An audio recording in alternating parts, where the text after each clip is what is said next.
Hey Hashimoto's friends, Stephanie here. Today I am going to be sharing with you the top 8 overlapping women's symptoms that shows you might have Hashimoto's thyroiditis. Now first, I am not a medical professional.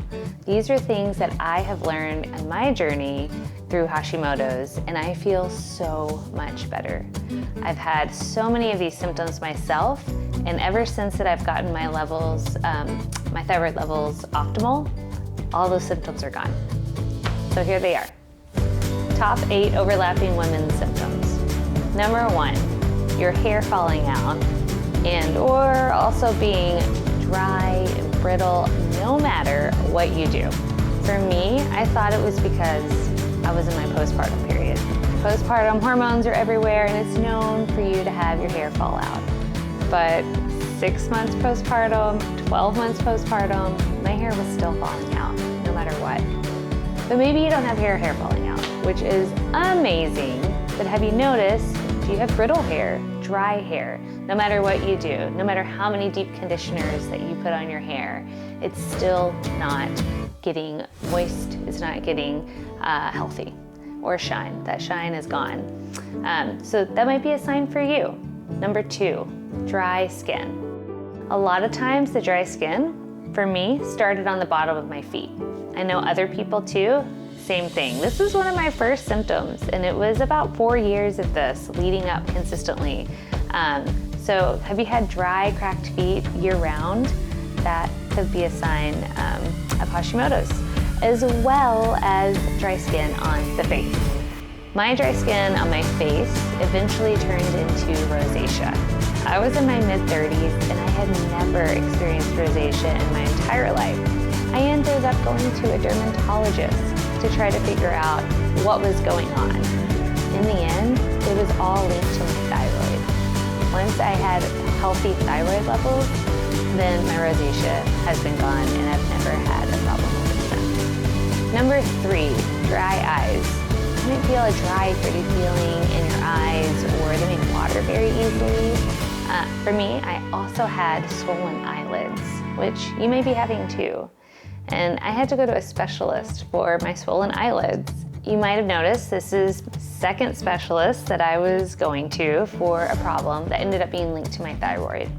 My optometrist doesn't have the whole picture, so he did what he could do. He offered some tear duct plugs, which I did a sample of a couple weeks, and it was amazing. Turns out they're very expensive. I ended up deciding not getting the tear duct plugs. But good thing I didn't, because the swollen eyelids that I was dealing with was linked to my thyroid. Number 4, bloating. Bloating is a sign of inflammation, and especially around ovulation and menstruation. That's when it's most noticeable. For me, I had to wear completely different clothes. I had to go a couple sizes up because it would be so uncomfortable. Number 5, extreme exhaustion. This is around 2 or 3 o'clock. It's way more than the 2 or 3 o'clock afternoon slump. This is, I really have to lie down or I am not going to make it through the rest of the day. For me, I have a few young kids and I thought, oh, this is just normal parenting exhaustion. It's easy, especially if you're a woman, to write it off as, it's just been busy. There's a lot on my plate. But don't doubt yourself. Really listen to your intuition, and you may be way more exhausted than you actually realize. Number 6, brain fog. Brain fog is a sign of inflammation of the brain. Brain fog is a strange symptom to explain. It's easy to feel it. For me, I would be at work and I would be having a conversation, and it would be like a little bird came and stole the word right out of the sentence, and I could not think of it. I was having trouble holding conversations and really even being able to be social to a certain point. Whenever my thyroid levels became optimal, then it was like 2 spark plugs came together. Brain fog gone. I was thinking very sharply and way more clear than I had in a couple years. Number 7, irregular or very heavy periods. This could be due to a nutritional vitamin deficiency. It could also be due to high estrogen, as well as an underperforming thyroid. This could be mid-cycle spotting and extremely heavy bleeding when it comes time to your period. A little note that I wish someone would have told me is that your thyroid medication can cause heavy periods as well, just while you're figuring out the right levels for yourself. I thought something was really wrong with me for about 3 months. Every time my medication would get out, then for about 3 months I would have heavy bleeding. And finally, when my levels got good, my bleeding became normal again. Number 8, infertility. Possibly the most heartbreaking symptom of a possible Hashimoto's diagnosis. And I know it personally, I've struggled with that, and it turns out it was my thyroid.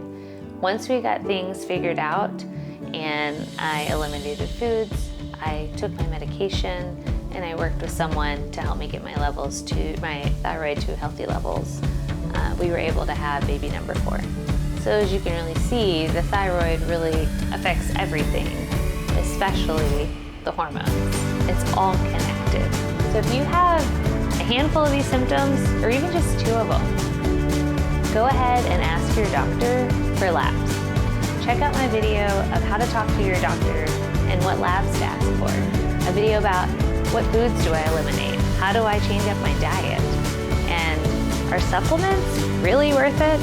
Believe it or not, you are not alone in this. Your doctor wants to see you succeed in this. I want to see you feel so much better. I want to see you live your best life, and you can. I'll see you at my next video.